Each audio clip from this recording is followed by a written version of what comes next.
आज मी बनवली आहे सुपर न्यूट्रिएंट अशी भाजी। त्यासाठी आपण इथे घेतलेले आहेत आळूचे पानं। याला इंग्लिशमध्ये कोलोकॅशिया लीव्स देखील म्हणतात। याचा आपण बनवणार आहोत गरगट्टा। तर याच्यासाठी मी पानं असे बाजूला काढून घेतलेत आणि जे देठ आहेत ते आपल्याला असे सोलून घ्यायचे आहेत। पण लक्षात ठेवा याला खूप खाज सुटते, त्यामुळे लहान मुलांना याला हात लावू देऊ नका, नाहीतर त्यांनाही अंग खाजवेल। देठ आणि पानं आपल्याला बारीक चिरून घ्यायचे आहेत। आळूवडी तर सगळेच खातात, पण अशी आळूच्या पानांचा गरगट्टा तुम्ही कधी खाल्ला आहेत का आणि तुमच्याकडे याला काय म्हणतात ते मला कमेंट सेक्शनमध्ये नक्की कळवा। आळूच्या पानांमधून आपल्याला विटॅमिन ए, सी आणि फोलेट भरपूर प्रमाणात मिळते। इथे मी 2 टोमॅटो देखील कट करून घेतलेले आहेत आणि इथे मी 2 चमचे तूर डाळ, 1 चमचा मसूर डाळ, 1 चमचा उडीद डाळ आणि 1 चमचा मूग डाळ छान धुवून आपल्याला हे सगळं चिरून घेतलेली भाजी, टोमॅटो, थोडेसे हिंग, हळद आणि तेल टाकून छान याचा कुकर लावून घ्यायचा आहे।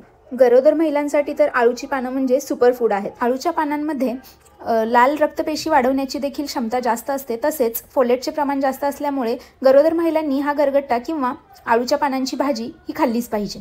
कुकरला मी 3 शिट्ट्या करून घेतलेल्या आहेत। आपली डाळ छान शिजलेली आहे। आता त्याला आपण तडका देऊया। तडक्यासाठी मी मोहरी, जिरे, थोडेसे हिंग, कढीपत्ता आणि ठेचलेला लसूण घेतलेला आहे। लसूण छान लालसर परतून झाला की आपल्याला त्याच्यामध्ये टाकायचे आहे धनेपूड, थोडीशी हळद आणि आपली डाळ ही ओतून घ्यायची आहे। आता यामध्ये आपल्याला चवीप्रमाणे मीठ आणि 1 चमचा भाजलेल्या शेंगदाण्याचं मोठं जाडसर कूट मी इथे टाकलेलं आहे।